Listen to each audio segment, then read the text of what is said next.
Shilpa Mataji? Yes, Mataji. Yeah. Yes, my thing was mute. I am not able to. Okay, okay. You have to scroll up, Mataji. Okay. No, I it's don't know not why moving. it's not happening. Wait, the screen is shared. Can stop and reshare. Maybe that'll work. Because it has gone into a small window. I don't know why. It's not coming in. Mataji, I think you can enlarge it and see. Yeah, but it's not taking any functions only. I don't know why. Not even stop sharing?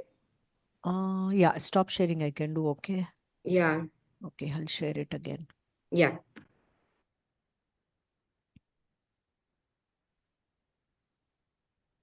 Is it okay now?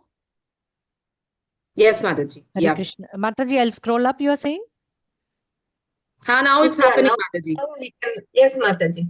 Thank you very much, Mataji. Hare Krishna. Sorry for the trouble. Hare Krishna, Prabhuji. Dandavat pranam, Prabhuji. Hare Krishna. Maitreya उवाच इति अजेनानुनीतेन भवेन परितुष्यता अभ्यधायी महाबाहो प्रहस्याश्रूयताम् इति. हरे Krishna. Very much, Mataji. Hare Krishna. Hare Krishna. Mataji, translation also. Hare Krishna. Yeah. Translation, Srila Prabhupada ki jai. The sage Maitreya said, O mighty armed Vidura, Lord Shiva, being thus pacified by the word, spoke as follows in answer to Lord Brahma's request. Hare Krishna. Thank you very much, Prabhuji. Okay, I'll just cover the second one also. Mahadeva Uvacha Nagham Prajeshabalanam Varnaye Nanuchintaye Devamaya Abhibhutanam Dandas Tatra Drito Maya Nagham Prajeshabalanam Varnaye Nanuchintaye Devamaya Abhibhutanam Dandas Tatra Drito Maya. Yes. Hare Krishna. Chandana Mataji, the verse, and Sudha Mataji, the translation. Hare Krishna.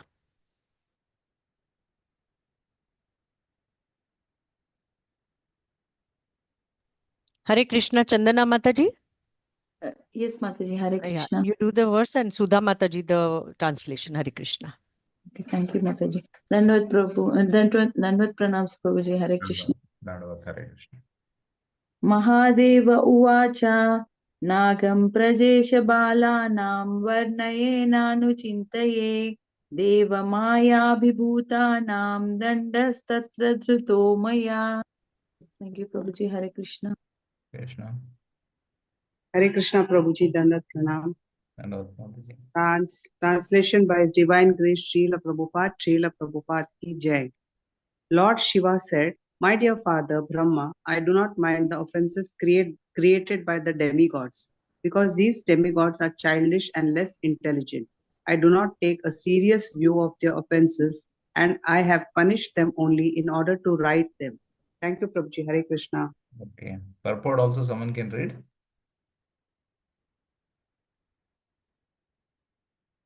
Should I read the purport, Sudha Prabhuji? Mataji, yeah, please go ahead with the purport. Purport by His Divine Grace Srila Prabhupada ki Jai. There are two types of punishment. One is that which a conqueror imposes on an enemy, and the other is like that a father imposes on his son. There is a gulf of difference between these two kinds of punishment. Lord Shiva is by nature a Vaishnava, a great devotee, and his name in this connection is Ashutosha. He is always satisfied, and therefore he did not become angry as if he were an enemy. He is not inimical to any living entity. Rather, he always wishes the welfare of all. Whenever he chastises a person, it is just like a father's punishment of his son. Lord Shiva is like a father because he never takes seriously any offense by any living entities, especially the demigods. Thank you, Prabhuji. Thank you, Mataji. Hare Krishna. Thank you. Thank you, Mataji. So, iti ajenanunitena bhavena paritushyata abhyadhayi mahabaho prahasya shruyatamiti. And then, Lord Shiva, being thus pacified with the words of Lord Brahma, spoke as follows in answer to Lord Brahma's request. And Mahadeva Vacha, Nagham Prajesha Balanam Varnaye Nanu Chintaye Deva Mayabhibhutanam Tandastatra Tritomaya. So, I'm sure you all know the background, what's happening in the last few chapters, where before this, Sati self-immolates herself in the Yoga Agni because she was disrespected when she went to her father's place, because father was conducting a yagya and he had not invited, and all the demigods were heading towards his yagya, and she was very desperate to go because it is her own family, her own father. So she thought, I don't need any invitation to go to my father's place. But Lord Shiva had warned her, knowing very well that she will be in trouble. He knew very well about the quality of Daksha. He had already undergone the experience of humiliation and insult at the hands of Daksha. So Lord Shiva was very well aware, the character of Daksha. So when his own daughter Sati was desperate to go to attend his yagya, Lord Shiva warned, he may be your father, but mind you, you will be disappointed. Not only disappointed, you will be frustrated, depressed. You may go through, some terrible consequence. So I would suggest not to go. But ladies are always attached to their parents. So Sati was very eager. She is material energy personified, and she was playing the perfect role of a stree, who's attached to her, Maike. So that way, she was very eager to go to her uh, father and mother. She went. So Lord Shiva, sensing that there can be trouble, so he sent out all the Bhutaganas with her, all the hobgoblins who can give her any kind of protection in case of any eventualities. So when Sati went there, when she saw that, although her sisters and mother, they welcomed her, but father did not even care to look at her. She got the hint that, he was really upset, frustrated. And not only did he not look at Sati, but Sati also found out that this person had not even, what do you call, he had not arranged for any offerings in the yagya to be offered to her. So that was the cause of disappointment for Sati. So Sati was very disturbed that not only is my father not welcoming me, but he is also not having any oblations to be offered. The bhaga in the yagya, the part which needs to be offered to the demigods. And Lord Shiva is the highest, he is the greatest of all the demigods. And there is no oblations for Lord Shiva, and they are continuing to perform yagya. It is like, there's a big cabinet meeting in a country, but the prime minister only is not invited, something like that. So that was a horrible situation. Then she said, this is a great insult, and all the demigods are tolerating it. That amazed her. How is it that, have the demigods gone crazy? Are they mad? Don't they know the position of Lord Shiva? So how is it that, they are cooperating with Daksha? Is Daksha becomes so puffed up, so egoistic, so much filled with pride, and she was so disturbed. And then, she decides that, Prabhupada writes in one purport that if Sati wanted, she could have easily killed him because she was a material energy personified. But she didn't do that. She decided not to kill him because it would be against Maryada for a daughter to kill a father. It will be Pitrahatya. If it is Pitrahatya is a Mahapataka. It is a great sin. So, if the if the material energy personified only is indulging in that kind of a Mahapataka, then that would set a wrong example for future, all the jivas who may give example of Sati, that, oh, she only killed her father, so I am also, qualified to kill my father if he does any wrong. So she didn't want to set that bad example. So she said that, I will destroy this body because this body is given by you. This body has connection with you. This body has been produced by you, and I don't want to have any connection with you. And she was so much frustrated. She said, "To hell with this body. I'm going to destroy it. I don't want to have any connection with you." And then she, in Yoga Agni, she meditates. She creates the Yoga Agni, and in the Yoga Agni, she self-immolates herself. So, and before this, she tries to stop the Bhutaganas, who are very eager to destroy the Yagya and kill Daksha. She stops them. She says, no, no, no, don't do it. And then she punishes herself. Seeing this, all the Bhuta Pretas, they become very upset that, they couldn't, stop Mother Sati from, killing herself. So they're very much, disturbed, and as a duty, as an obedient son or duty of, disciple or follower of Shiva and Parvati, these hobgoblins, they try to attack the demigods, especially Daksha and the Yagya. But Bhrigu Muni, he creates some demigods called the Ribhus, by offering mantras in one corner of the Yagya. And these Ribhu demigods, they chase away all these hobgoblins. They are unable to, you know, um, do anything to them. So all these hobgoblins, they run away. Uh, and then Lord Shiva comes to know.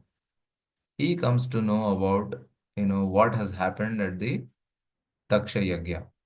And this information was passed on by Narada himself. So Narada Muni comes and gives this information, how Daksha disrespected his wife and how he had no oblations for Lord Shiva in the Yagya, and Sati was very disappointed, and she didn't want to have any connection. She gave up her body. So not only that, he chased away all your followers. Lord Shiva is very dear to these hobgoblins. These Bhuta Preta Ganas, they are all like children. Although they are in Tamoguna, they have no shelter because all the Rishi Munis, the Devatas, they cannot accept the shelter of somebody who's in Rajoguna or Tamoguna. Yes, for spiritual life, one has to come to the platform of Sattva-guna at least. But what about those living entities who are in Tamoguna? Those living entities who are in Tamoguna, they are sheltered by Lord Shiva, by Lord Parvati, or Mother Sati. So they are taken care by Lord Shiva. They are all dear to Lord Shiva. So in fact, Lord Shiva makes sure that even like during the twilight, during the dusk, when he goes around, you know, in different planetary systems at the time of dusk. If somebody is committing illicit connections or performing any sinful activity, then he makes sure that all his followers, associate the hobgoblins, they get a gross body. They are able to get into the body of that person who is sinful. So like that, he facilitates them, to get the gross bodies also. So that way, Lord Shiva is very merciful to them. And they were all chased away. So he was very upset. Not only was his wife killed, but his entire army was also humiliated. So he became very angry. He was very, very angry. And out of his jata, he plucked out a hair, and then he created this Veerabhadra. Veerabhadra along with all the hobgoblins. He directs them, go and destroy Daksha and his Yagya, both of it. So the Yagya is completely destroyed. What do you call, Daksha is also killed. And after that, all the demigods, Brahma and other demigods, they all come to Lord Shiva. They're praying to him. They're asking him, to pacify himself, to not be so much disturbed. And Lord Shiva says, I am not disturbed. I am not affected by envy. I'm not affected by false ego. I'm not affected by hatred or enmity. That is when, he says this, that Nagham Prajesha Balanam Varnaye Nanu Chintaye Deva Mayabhibhutanam Dandas Tatra Tritomaya. So Na Agham, the sinful activities of these people, Agha is sin or offense, of these of people like Daksha, who is Prajapati, Praja Isha he is. It is Balanam, like childish, very childish offenses. I don't care. I am easily tolerant. I am not disturbed by the offenses of others. This is a quality of a great Vaishnava like Lord Shiva. He was very tolerant even in the beginning also when Daksha walked into his assembly. All the great rishis, munis, all the demigods, everybody would stand and pay obeisances and respects to Daksha. So Daksha thought that, I am so greatly qualified that when I walk into an assembly, all the great sages and rishis and munis and demigods are getting up and offering me obeisances. That shows I am advanced. So he was a victim of his own false pride. He was a victim of his ahankar, that he thought that, he's advanced. So he thought he could punish anybody. So that is how, he thought Shiva was not respecting me when all the others are able to respect me, knowing that I am a great soul. They know my position. That is why they stood up and they offered respects. But Shiva, not unable to identify my great position, he is disrespecting me. And then he goes on with a barrage of, offenses, abusive words used against Lord Shiva. But Lord Shiva very, very, humbly tolerated all of it and just walked out of it, not out of anger, frustration, or anything. He simply walked out of it so that Daksha can, reduce his offenses. But when Daksha's offensive mentality continued, generally what happens, if you offend somebody, if you scold somebody, if you criticize somebody, you insult somebody, then you become pacified. But Daksha was such a creature that, even after insulting, abusing, offending Lord Shiva in front of everybody in the assembly, still he was not satisfied. He continued his offenses by, not having a place or position for offering the portion of the yagya for Lord Shiva in the Daksha yagya which he was performing. Not only that, he was also disrespectful to his own daughter. And generally, a father is attracted to his daughter, and mother is very dear to the son. Father, uh, she was a pet of her father, and father, all if he wanted to, he could have disconnected with his son-in-law. But there's nothing wrong to be connected with daughter. But he was so envious. It is said there are 6 reasons why Daksha ignored his own daughter. Daksha disrespected his own daughter. One is because of Daksha's false ego and pride. He thought that I am the Prajapati, and as I said, if I when I walk in to an assembly, everybody stands up and everybody pays obeisances to me. So I'm an advanced soul. This is how we misunderstand ourselves. When we get obeisances from others, we are getting obeisances from others because others are humble and respecting me, although I'm not qualified. So this was a misunderstanding. He was a victim of misunderstanding. So he became very proud, and that is how he was a victim of his own false pride. And that was the main reason why he thought anybody who's connected to Lord Shiva, like even if it is my own daughter, I don't care. I am the greatest of all the demigods. That was one. Second cause is, they say that mm, uh, Daksha thought his daughter Sati betrayed him. How did she betray him? Although I didn't like him, although Brahma gave this proposal of Shiva to my daughter forcibly, although I didn't like, I was hoping that my daughter also will reject him and then I will be saved from the wrath of Brahma, because I cannot directly oppose my own father. So I was hoping that my daughter will reject him. But unfortunately, she didn't. She chose him as her husband. So that was a great insult to me. That is how, Sati betrayed me. She does not have the same inclination, same disposition as I have. She is, like she does not have the same, mental disposition like I have. So she betrayed me. She is not my daughter.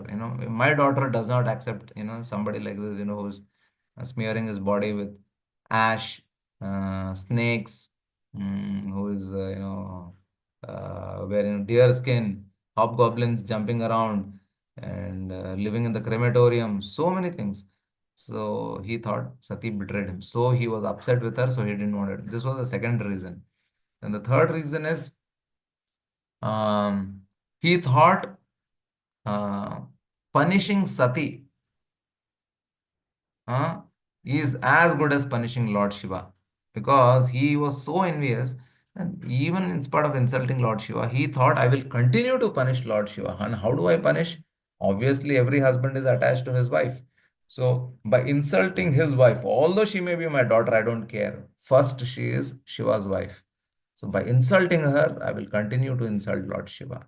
I will create more pain to Lord Shiva. So that was his reason, to continue to insult Lord Shiva by offending anybody related to him. And the fourth reason is he had a very selfish thinking, just like Kamsa. He was very dear to Devahuti in the beginning of the marriage, but when the Akashvani came, he grabbed her neck hair and he wanted to chop off her neck with his sword. So he was very selfish. Kamsa was very selfish. In the same way, Daksha also was very, very selfish. He appeared to be very loving father to his daughters, but in reality, it was not so. In front of his ego, in front of his pride, it didn't matter, who was related to him. Even if it meant his own daughter, he didn't care for her. So that way, because of his own selfishness, because of his own pride, because of his own position, he didn't care for the relationship. So because of the selfish thinking, he he rejected his daughter. A fifth reason is lack of respect for Sati's freedom and choice. Sati is also an individual. When Lord Shiva was proposed, then she accepted very lovingly. She thought Lord Brahma has chosen the right husband for her, and she accepted. So uh, because she chose, she had that freedom and choice to choose. He thought that how could Sati independently think apart without consulting with me. So because of that lack of respect for Sati's freedom, he thought because she didn't consult me, he ignored her. Generally what happens, if a husband is bad, he is very sinful, then the parents of the wife, they'll say, all right, it's okay, you can divorce him, you come back, you stay with us, we'll look for you, we'll have you married to another person, don't worry about it so much.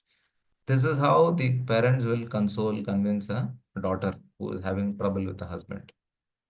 He was kind of uh, you know he was so sinful that you chose a wrong husband, so I will not even ask you to come away from him and stay with us. He didn't even have that kind of an affection. Because he had that lack of respect for whatever freedom of choice she exercised. So, and the last was, as I said, the last reason is the act of revenge. He was so much envious that he wanted to avenge for her being Shiva's wife, and he wanted to continue to humiliate Lord Shiva.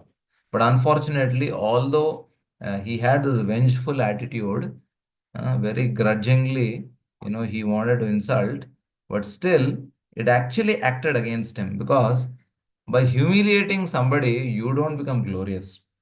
So, although he continued to humiliate Lord Shiva and Sati, it was clearly visible to all the demigods, the rishis, sages, who were aware, what's happening. So he was not becoming glorious. He was in fact he was increasing his own defamation.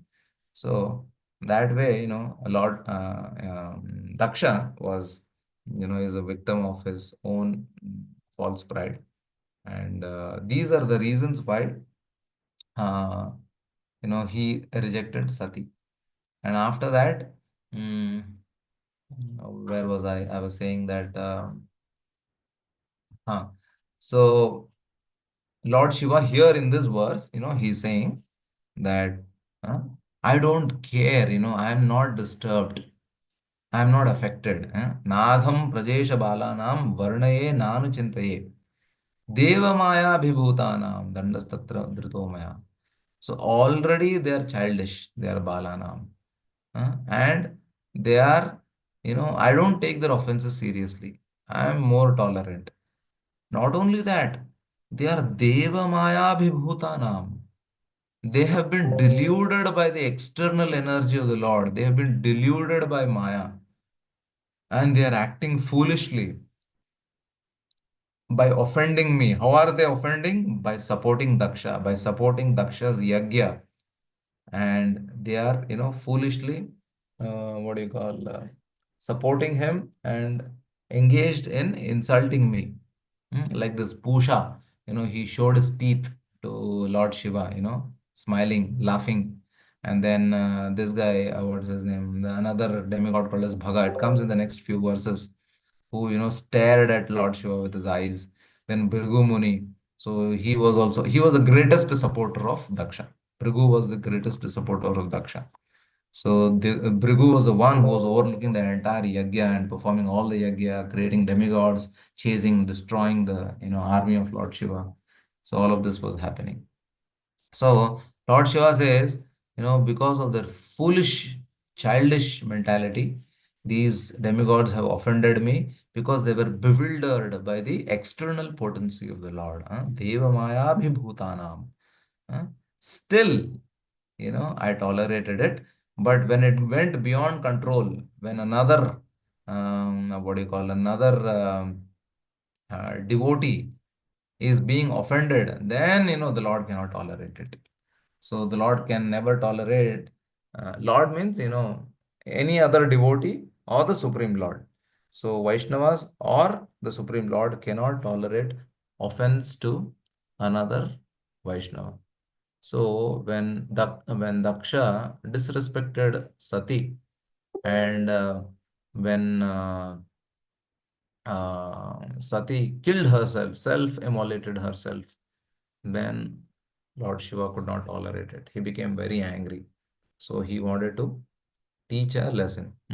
So we learn this lesson of how not to tolerate when there is an insult to another great Vaishnava. Sati was also equally responsible in such case, because when she saw that, such a great soul like Lord Shiva was insulted, she didn't tolerate it.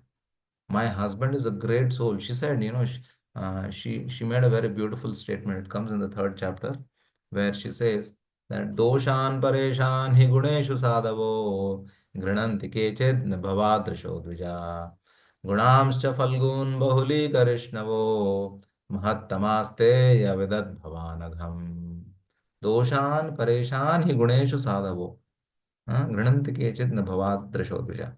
So she is criticizing her father, saying that, you're such a agha. Agha is sinful. huh? Because you're trying to find fault in somebody who's such a great soul, who does not see fault in anybody. And you're finding fault in such a person who does not see fault in others. Not only that, gunamscha falgun bahuli karishnavo. Mahattamaste avidat bhavanagam. That means, even if somebody has Falgu Guna, Gunamscha Falgun, Bahuli Karishnavo, he, exaggerates it and blows it out of proportion and tells, oh, he has such great qualities. Somebody may have all bad qualities and only 1% good quality, but Lord Shiva sees, oh, he has 100% of good qualities. He, blows that 1% good quality to such a great proportion that he makes him look like a great, holy, saintly person. So that is the nature of Lord Shiva. He doesn't see any fault, not only see no fault, but also sees even a small good quality, and then he glorifies that person like anything. So Gunamscha Falgun Bahuli Karishnava. Mahattamaste Avidad Bhavanagham. Such a great Mahatma, you are finding fault. You're such a sinful person. Indirectly, she tells him that नाश्चर्यमेतद्यदसत्सु सर्वदा महद्विनिन्दा गुणपात्मवादिषु शेषं महापुरुषद पादपां शुभेर्निरस्ततेजसु तदेव शोभनम्. She says, Nascharyam, it is not at all wonderful. Nascharyam etad yadasatsu sarvada. People like you, asat people like you who are sinful, asat people. Nascharya etad yadasatso sarvada mahadvininda kunapatma vadishu. It means great souls of Lord Shiva, they are mahat. Their ninda, yeah, you're doing their ninda because you are kunapatma. Who is a kunapatma? Kunapatma is that person who identifies himself with the body. Uh, Kunapa means bag. What is that bag? This bag, this body is actually a bag. We are inside the bag. We are Atma. We are Dehi. We are not Deha. So Kunapatma means that person who identifies himself with this bag called as material body. So he is known as Kunapatma. Elsewhere also in the 11th canto we see Yasya Atma Buddhi Kunape Tridhatuke Swadik Kalatra Adeshubhame. That is, there are three dhatus, kapha, pitta, vata. That is there in inside this kunapa, this bag, which is the body. So she says, Mahadvininda kunapatmavadishu. You are a kunapatma. You are a body, you are a person who is deeply attached to the body.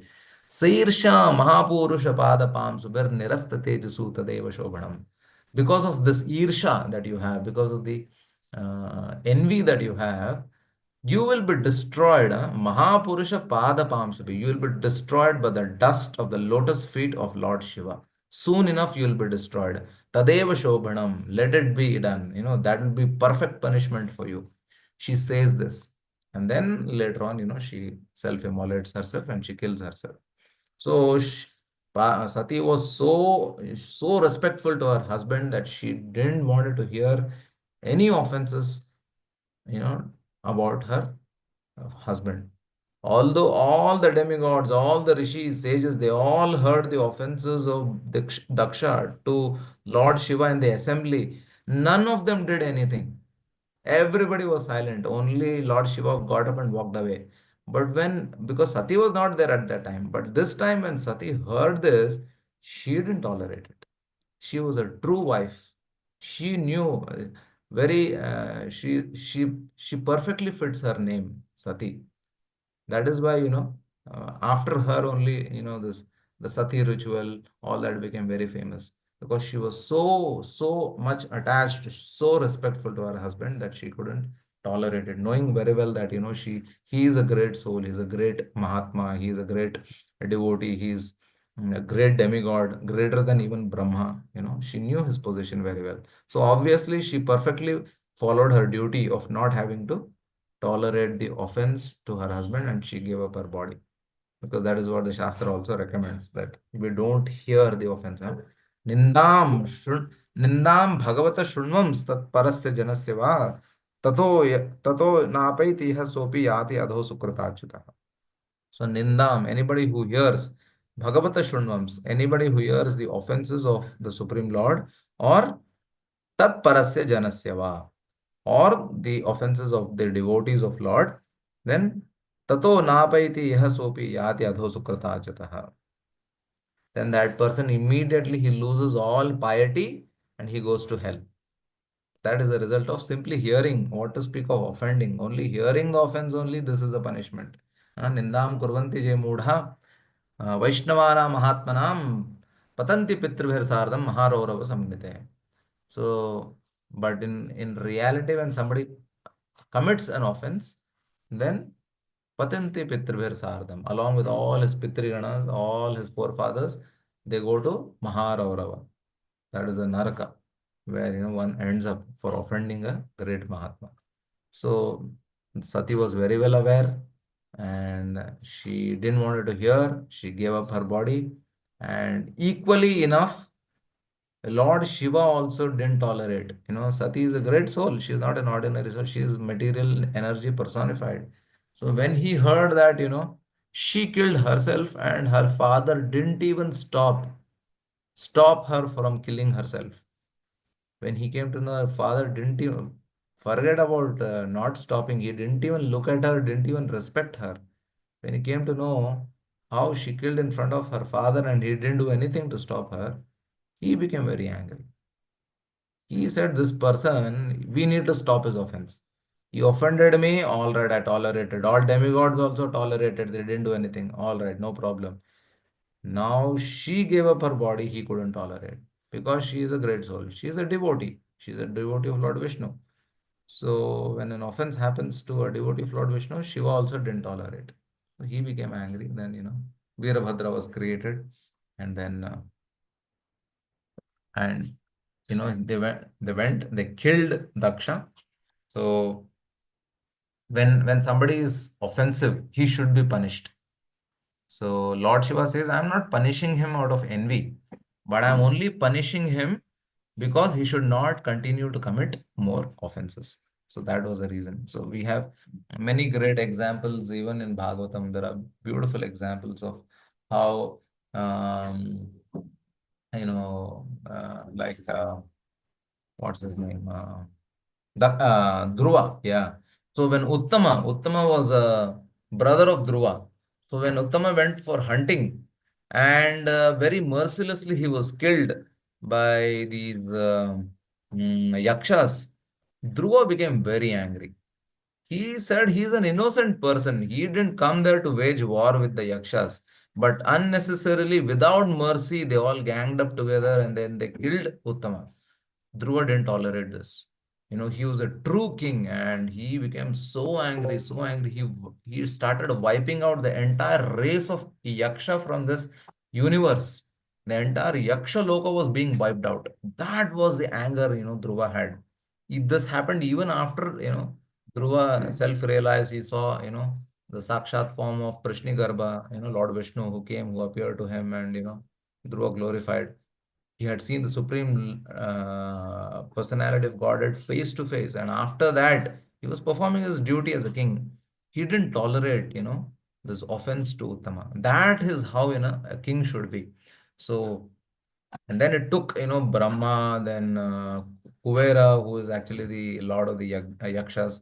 They all came, they pacified him, they consoled him, they said, please, stop killing, we will listen to whatever you say, we will give you any benediction that you want, all of that. Then it took a lot of energy of, Brahma and, Kuvera. Then, Dhruva became pacified. Or else, he was hell bent on wiping out the entire race of Yakshas. Even Parikshit also, when the bull was standing on only one leg and all his three legs were beaten up, then Parikshit said, you let me know who did this to you. And bull was telling that, it is my own karma, it is my own, whatever I do comes back to me, and this and that. He was speaking philosophy because he was dharma. He would not point fingers at others. And Parikshit said, no, you let me know. Even if it is Indra, who hit you, I will drag him down and I will cut his neck. Let me know who did this to you. So Parikshit was so powerful that he was so upset that a bull was punished, that he said that I will kill even if it is Indra. That was the anger Parikshit had. That is how a king, a Raja Rishi is. Hmm. That is how he protects his praja. That is how he protects those who are offended or who are insulted. Just like how Lord Shiva protected Sati, uh, he wanted to punish the perpetrators. So that way, the Bhagavatam is filled with all such examples. Even Parashuram, when Jamadagni was insulted by Karthavir Arjuna, he went and he killed Karthavir Arjuna. Then when the sons of Karthavir Arjuna, when they killed Jamadagni, when his father was killed, innocent, father didn't do anything. He was not at all, responsible for anything. But unnecessarily they killed his father. When Jamadagni was killed, Parashuram didn't tolerate it. He became so angry. He created a heap, a mountain of 10,000 heads of all the sons of Karthavir Arjuna. He chopped each and every head of 10,000 sons, and he created a pile of mountain, a hill of the heads of the sons of Karthavir Arjuna. Not only that, he was so angry, he continued to wipe out 21 times all the Kshatriyas from the face of planet Earth. That was his anger. What do these Kshatriyas think of themselves? It is the Brahmanas who are the head of the Varnashrama. It is the Brahmanas who are giving directions. It is the Brahmanas who advise and tell Kshatriyas what to do. And these fellows have the audacity to come and kill my father, who is representing the Supreme Lord. I will teach them a lesson. And he was not satisfied by killing Karthavir Arjuna and his sons. he wiped out all the Kshatriyas except for a few from the Surya Vamsha. Except for them, 21 times he wiped out millions of Kshatriyas from the face of planet Earth. That was his anger. Just because, his father was killed. That is how, one should give protection. Even Janmejaya, we see how when Parikshit was, of course, it was destined by the will of the Supreme Lord. And when Parikshit was left his body, Janmejaya said, my father died because of the bite of Takshaka. Now I will teach a lesson to this Takshaka. And he performed a yagya with the help of, I think, Bharadwaj Muni. And he, wanted all the snakes in this entire universe to come and fall in that yagya and they should be destroyed. No snake should be there in this universe. The creature, the species snake should be wiped out from this entire universe. And that was his anger, when his father was killed. So that is how, Janmeja was eager, to avenge for the offense of a great Mahabhagavat like Parikshit, who was offended by, the foolish 8-year-old child, Shringi, who, said that, let the Takshaka come and bite. So Janmejaya's argument was, all right, he was a foolish child. He will, face his own consequences. I cannot kill a Brahmana. But what is wrong with these snakes? Are they dumb fools? How dare they come bite a Mahabhagavat? So I will make sure I will wipe out all the snakes from this planet Earth. So he performed a yagya for that. Then again, it took some rishis to come and, convince him and ask him, please stop it. You cannot wipe out an entire race because the Lord is the one who created this 84 lakh species. Snakes are also part of this. So you cannot wipe them out like that. Then, Janmejaya was pacified. So that is how these, great souls. Many examples are there like that in Bhagavatam. How to give protection to somebody who is offended or who is killed. We learn from these great Raja Rishis. So that was the position of, all these. So Lord Shiva, acted in that form. I'll quickly finish the other 3 verses also. We have another 5-10 minutes. Third verse. प्रजापतेर्दग्धशीर्ष्णो भवत्वजमुखशिरः मित्रस्य चक्षुषे चक्षुषे क्षेत भागं स्वं बर्हिषो भगः. Yeah, translation and purport. Translation only. Yeah. Hare Krishna. Krishnamurti Prabhuji, translation, please. Hare Krishna. Hare Krishna Prabhuji, Pranams Prabhuji, Hare Krishna Mataji. Dhanyavad. Translation by A.C. Bhaktivedanta Prabhupada ki jai. Lord Shiva continued, since the head of Daksha has already been burned as ashes, he will have the head of a goat. The demigod known as Bhaga will be able to see his share of sacrifice through the eyes of Mitra. Hare Krishna Prabhuji, Pranams Prabhuji. Okay, this is very straightforward. That Daksha, he'll be given the head of the goat, and Bhaga will see through the eyes of Mitra because Bhaga had stared at Lord Shiva. We'll go to the fourth one. Pusha tu yajamanasya dadbhir jakshatu pishthabhuk deva prakrita sarvanga yema uchcheshanam daduhu. Hare Krishna. Shyamad Devidasi Mataji, you can do the translation and the purport both. Hare Krishna. Hare Krishna Prabhu, pranams. Translation purport by Srila Prabhupada ki jai. The demigod Pusa will be able to chew only through the teeth of his disciples, and if alone, he will have to satisfy himself by eating dough made from chickpea flour. But the demigods who have agreed to give me my share of the sacrifice will recover from all their injuries. Purport. The demigod Pusa became dependent on his disciples for chewing, otherwise, he was allowed to swallow only dough made of chickpea flour. Thus, his punishment continued. He could not use his teeth for eating, since he had laughed at Lord Shiva, deriding him by showing his teeth. In other words, it was not appropriate for him to have teeth, for he had used them against Lord Shiva. Hare Krishna. Thank you very much. So here we see how demigod Pusha, he had shown his teeth laughing at, Lord Shiva. So what a punishment, huh? Ordinary living entity, at least, we are able to eat rice, dal, chawal, everything. But this person, throughout his entire existence now, If he is alone, he has to eat, dough. And if he has disciples around him, then he'll be able to eat something with their teeth, not his own teeth. I don't know how that is possible. Maybe there is some elaborate explanation for that. But Lord Shiva didn't punish those demigods who agreed to their mistake of hearing his offense and agreeing to have give a share of the sacrifice to Lord Shiva. They were free from that. Okay, we'll go to the fifth one. बाहुभ्याम अश्विनो पूष्णो हस्ताभ्याम कृतबाहव भवन्त अध्वर यवश्चान्ये बस्तस्मश्रुर्भृगुर्भवेत्. Hare Krishna. Suma Mataji, the translation. Hare Krishna. Thank you, Mataji. Hare Krishna Prabhuji pranams. Translation and purport by His Divine Grace A.C. Bhaktivedanta Swami Prabhupada. Prabhupada ki jai. Those who have had their arms cut off will have to work with the arms of Ashwini Kumara, and those whose hands were cut off will have to do their work with the hands of Pusha. The priest will also have to act in that manner. As for Bhrigu, he will have the beard from the goat's head. Purport. Bhrigumuni, a great supporter of Daksha, was awarded the beard of the goat's head, which was substituted for the head of Daksha. It appears from the exchange of Daksha's head that the modern scientific theory that the brain substance is the cause of all intelligent work is not valid. The brain substance of Daksha and that of a goat are different, but Daksha still acted like himself, even though his head was replaced by that of a goat. The conclusion is that it is the particular consciousness of an individual soul which acts. The brain substance is only an instrument which has nothing to do with real intelligence.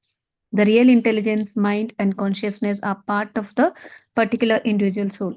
It will be found in the verses ahead that after Daksha's head was replaced by the goat's head, he was as intelligent as he had previously been. He prayed very nicely to satisfy Lord Shiva and Lord Vishnu, which is not possible for a goat to do.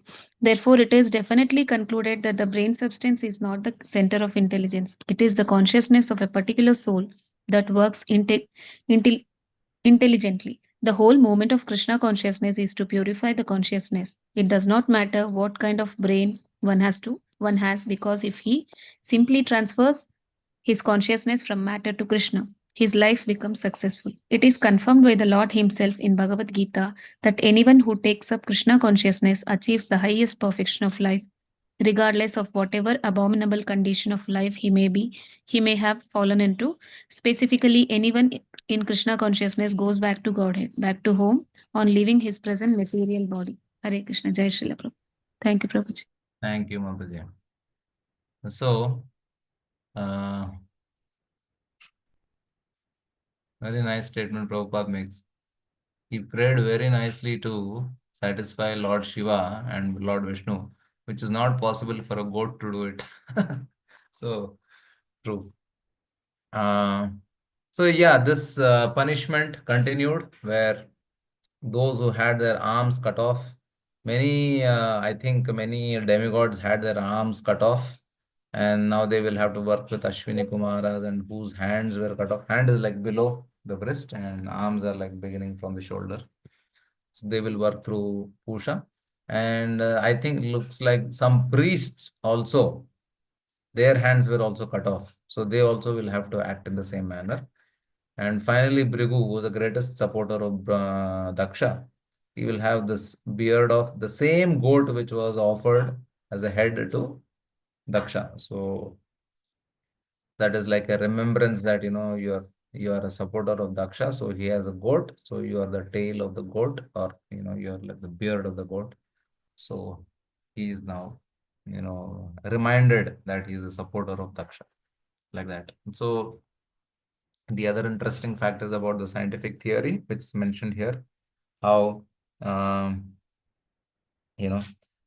memory, the samskaras are nothing but the impressions of experiences that we come across in different lifetimes. The memory, the samskaras, the chitta vritti, and the vasanas, the sinful desires, all of this is stored in the subconscious mind. It is stored in the subconscious mind. That is why, when we carry this, when shariram yadavapnoti yachapyutkramati ishvaraha grihitvaitani samyate vayurgandhani vashayat. So through, just like how the aroma is over a rose garden or over a gutter, is carried by the air, in the same way, it is the mind and the consciousness and the intelligence which carries the soul along with its samskaras, chittavrittis, vasanas, and all of that. That memory is carried. That is why, when somebody reincarnates, he is able to remember, I was living in this area, I was, the son of such and such person, he was my father, he was my wife, she was my wife. Like that, they remember, when they reincarnate. Now, how is that remembrance coming from? If that memory, if that was stored in the brain has gone to ashes, after the body is burnt. So how will that memory, which is part of the brain, continue to exist when he reincarnates? That means that memory was never there in the brain. The memory was always in the subconscious mind. Whether it is memory or vasanas or chittavrittis, all of that is actually there in the subconscious mind. And subconscious mind is part of the consciousness, the overall consciousness of the living entity. So that is why brain's function is very bare minimum. Brain's function is, mortar movement, motor functions like lifting hand, lifting leg, walking from here and there. The brain gives the signal, what to do, what not to do. The brain also gives a signal to certain functions in the body, how to react to it. It releases certain chemical where, you may feel numbness or where you feel pain, pleasure, all of that. The brain helps in some logical thinking, to discriminate something. That's all. It does not store memory. It does not store vasanas, chittavritti, all of that. All of that is there in the subconscious mind. So that is what is explained here. So this is already known, nothing new for us. So we learn this from the second chapter of Bhagavad Gita. So, well, I will conclude here. Thank you all very much. Granthara Shrimad Bhagavatam ki jai. Anyone has any questions, comments? Feel free to ask. Hare Krishna. Thank you so much, Prabhuji. I will take questions. We have time. Yeah. Suma Mataji. Thank Hare Krishna. Hare Krishna. Thank you, Mataji. Hare Krishna, Prabhuji. Pranams, Prabhuji. Prabhuji, I just want to understand from you, Prabhuji, like I'm not able to understand this. Like we come to Krishna consciousness only whenever that 7.28 shloka in Bhagavad Gita it is said like That is Antagatam papam jananam punya karmanam. So only those people will take to Krishna consciousness. Is my understanding correct, Prabhuji? correct. So anyone who has Sukriti, Bhakton Mukha Sukriti, they take to Krishna consciousness.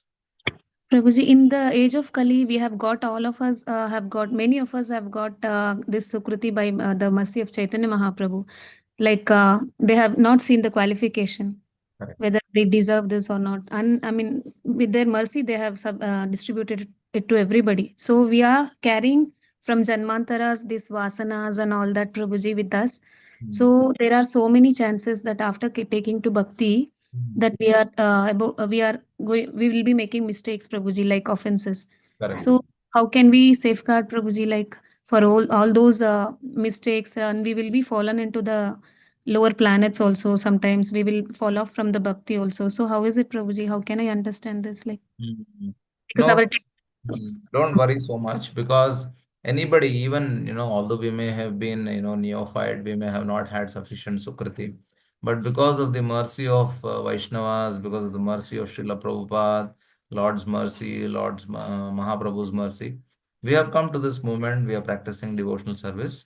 So in the process, we will make mistakes. We may make offenses, but our qualification should be, we should be sincere. We should not be Kali Chela. When we are Kali Chela, we may probably end up going to hellish planet, or we may get another birth where we may, not get the opportunity. But practicing struggling devotee, Krishna loves the struggling devotees. When we struggle in practice of our bhakti, struggle happens only when we are sincere. When we are sincere, we are struggling to focus on His name. When we are struggling to, preach or, render devotional service. So that is a sign that, we continue to have mercy of Lord. So we don't have to fear of, small offenses that we may commit, especially the seva aparad and all that. That is all, easily forgiven. That is not a problem. Mahaprabhu said that I reject two types of people. One who is a hypocrite, who is a Kali Chela. The second is one who offends a Vaishnava. So those who are offenders, I reject them. Those who are hypocrites, I reject them. These are the words of Mahaprabhu. So we avoid these two things, and we are in the list of the Lord. Okay, although we may not, even if we are not perfected our lives in this lifetime, we'll continue to get opportunities to be in the association of devotees. No devotee, no practicing sadhaka goes to hell. It doesn't happen. The Yamudutas don't come for him. We are not going to be punished. Our punishment will be another birth. For not perfecting ourselves, our punishment will be another birth where we'll continue to practice in the association of Vaishnavas. Taking birth itself is a big punishment. What more we want? So we will have to go through that. Yeah. Thank you so much, Prabhuji. Prabhuji, my question is like, I understood, Prabhuji, like we are wearing the Kanti Mala without any qualification. The main qualification is we should not eat non-vegetarian foods, and we should follow that four regulative principles. Not also that, and onion and garlic also we are not supposed to take. So that is my question, Prabhuji. Like when sometimes we will take that onion, and if by mistake if we take that, we have some a nice way of philosophizing, like oh, this is okay, I have said that we Shri Vishnu, Shri Vishnu, Shri Vishnu, so it has been offered to the god. So in that way also sometimes our intelligence, I mean, cheats us, Prabhuji. So in that way, Yeah, I so understand. That is uh, Kali Chela. That's Kali Chela. He's a cheater. He's a hypocrite. If you are not, first of all, we cannot offer onion garlic to the Lord. Even you cannot say Shri Vishnu and take it also. Shri Vishnu, Shri Vishnu, Shri Vishnu is meant for something which is karma free, which becomes karma free. Only that which is like, sattvic. Not that, anything which is having onion garlic is non different from meat. So we cannot make meat karma free. If we are making meat karma free, then all devotees who are practicing, who are not initiated, they will continue to do that. Oh, I can make it karma free. Let me eat meat, continue to eat meat. So that is Kali Chela. So as I said, Kali Chela or hypocrite, they will not have the mercy of the Lord. Only when we are struggling to practice, endeavoring to practice Krishna consciousness, then we have hope. Emergency, apatkala dharma we can actually have. Like, you're traveling, you don't have devotees around. Then, you come across some, if you want to take fruits or coconut water, or you want to take, you are in the flight, if you want to take some milk or some curd, it's okay. That's apatkal, not a problem. But you can't make it a habit of someone, not you, I mean, generally, one cannot make it a habit of, you know, taking onion garlic and say Shri Vishnu, Shri Vishnu. No, that's Kali Chela. Not going to help. thank you, Prabhuji. Only for those devotees who have taken initiation, sometimes when they go outside and all, they find it very difficult to get the food or something like that, Prabhuji. In that cases, so there are, have heard, Prabhuji, like you can offer it to Lord Vishnu and then you can have. So that is why I had this question, Prabhuji. Yeah, that is only food which is non-onion garlic. Yes, Prabhuji. Thank you so much, Prabhuji. Pranams to you, Prabhuji. The best is actually to fast. Nobody is going to die. But those who are not strongly determined, they will end up eating something. Okay, for them, you can say Shri Vishnu and eat. Thank you so much, Prabhuji. Pranams. Hare Krishna, Shobha Mataji, and then Krishnamurti Prabhuji. Hare Krishna. Hare Krishna, Prabhuji, Dandavat Pranam. Prabhuji, like we are already wearing the 2 rounds of Kanthi Mala. So is it like only after initiation, the rounds depends upon initiation, or like we can wear any number of You rounds? can wear 1, 2, 3, doesn't matter. Prabhupada didn't stress so much, but in Gaudiya Parampara, there are some such rules like that, before initiation, 2 rounds and all of that. Not so, it is not, for me, I don't think it is so important. What matters is, our sincerity. So being sincere is important. Wearing tulsi mala is important. But if you are wearing tulsi mala, we should make sure not to eat onion garlic. So I don't want to encourage all of you, but the Shastra also tells that just this is FYI, please don't share it with anybody else outside the group because we will be doing disservice.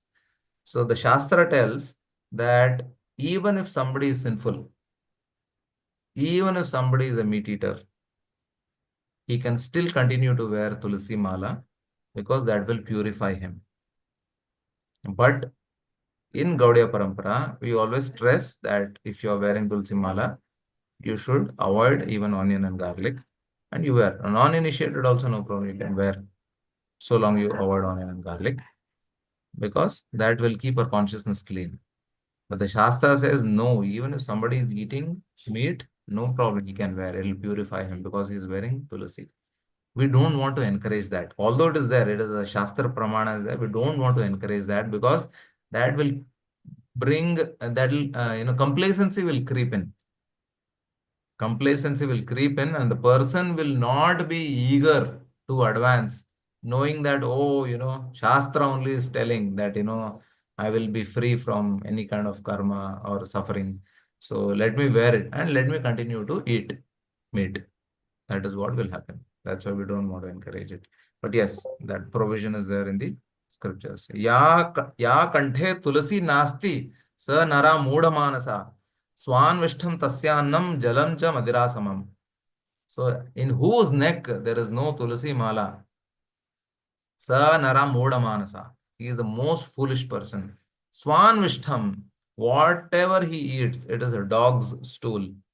Then Swan Vishtam Tasya Annam Jalam Cha Madira Samam. And whatever water he drinks, it is all liquor. So eating liquor and drinking liquor and eating dog stool, whatever solid and liquid he takes. Anyone who does not have that Kantimala. So the Shastra says everyone should wear Kantimala. That will protect them because Tulasi will purify anything which drips down the neck, solid or liquid. It will purify him. Even if somebody is sinful. But no, Gaudiya Parampara, we don't encourage it. We say, please take onion garlic. Please don't take onion garlic if you want to wear Tulasi Mala, or else we will fall into complacency. That is the point. Hare Krishna, Prabhuji. Hare Krishna. Prabhuji, what is the reference for the sloka, Prabhuji? Could you just let me know? This, the last one which you shared, it's in Bhagavatam, Prabhuji. No, it is not in Bhagavatam. Let me see. Swan Vishtham.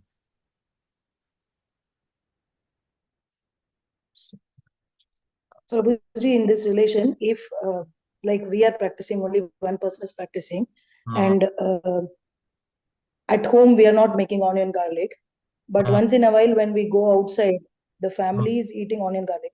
I am not eating. So in that situation, to encourage the others to come into Krishna consciousness, can we make them wear tulsi mala or no?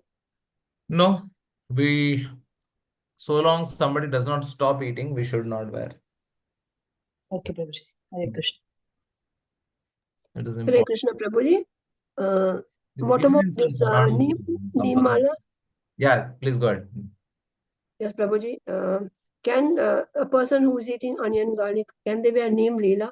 I mean this neem kantimala? Because many have asked me if they're eating onion garlic. Neem you can wear.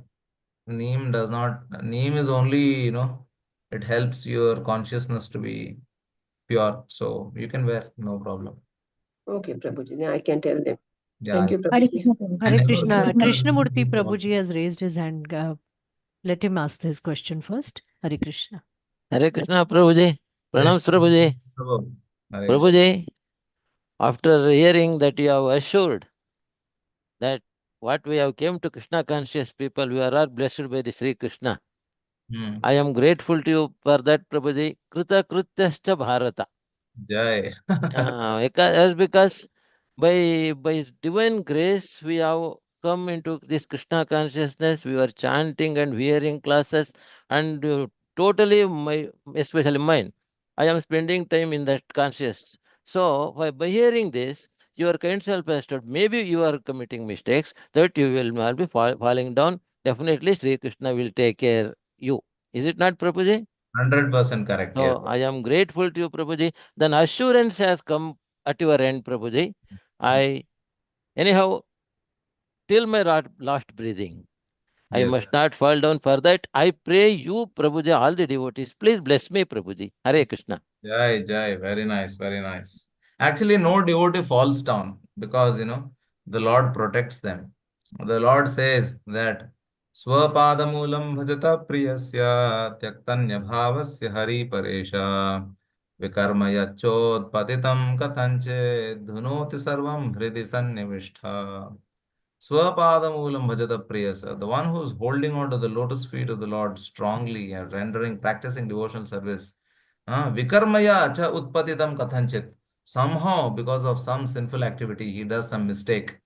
Then the Lord says, Dhunoti sarvam hridi sannivishta. I sit in his heart and I will cleanse it. So long he is sincere in his practice, he is lamenting, he is repenting, and he wants to continue bhakti. But if he is a hypocrite, you know, right? Hypocrite means continue to commit sinful activities, but show another face of, oh, I am an advanced devotee or a nice devotee, practicing devotee. There's no question of lamentation or repentance. Such people will never have mercy of the Lord. They are at the mercy of Maya. Thank Okay. you, Can you Prabhuji. please Thank you, can you Prabhuji. please Prabhu, give Hare the Krishna, sloka Hare Prabhuji. reference? Krishna. Prabhuji, can you Prabhu, give the sloka reference for this one? The sloka which you said just now? Swapadamulam, right? Yeah. Yes, Prabhuji. Swapadamulam is in the 11th canto. 1 second, let me search the internet. 7.5.42, Prabhu. Thank you, Mataji. Yes. 11.5.42 is the Okay, reference. thank you, Prabhuji. Thank you, Mataji. Prabhu, Hare Krishna. Prabhu, my father is not having onion garlic. So can he have, but he has coffee. He's not able to leave his coffee, being a South Indian. So can he wear Tulsi Mala? He can maybe practice wearing a neem. He can wear neem. I came to know now only that there is neem beads also available for neck. You can, ask him to wear that. Tulsi is the best, but preferably if he, gives up coffee, tea, then it'll be good. But as I said, as per Shastra, one can, but we don't want to encourage like this in an open group. That will simply encourage others, into becoming insincere or dragging their propensities. So that is why. Thank you, Prabhu, Hare Krishna. Yeah. Hare Krishna. Thank you so much, Prabhuji, for a wonderful Hare. class. Thank you for your association. Can we end the class with prayers? Yes, sure. Vancha kalpatarubhyascha kripa sindhubhya eva cha patitanam Ananta Koti Vaishnava Srila Prabhupada Srimad Bhagavatam ki jai. Thank you, Prabhu. Hare Krishna. Thank you, We end the Prabhuji. class, Hare Prabhu. Hare Krishna. Krishna to all Thank you very devotees. much. Back to Dandat Mataji. pranam, Hare Prabhuji. Krishna. Dandat pranam. Dandavat pranam, Prabhuji.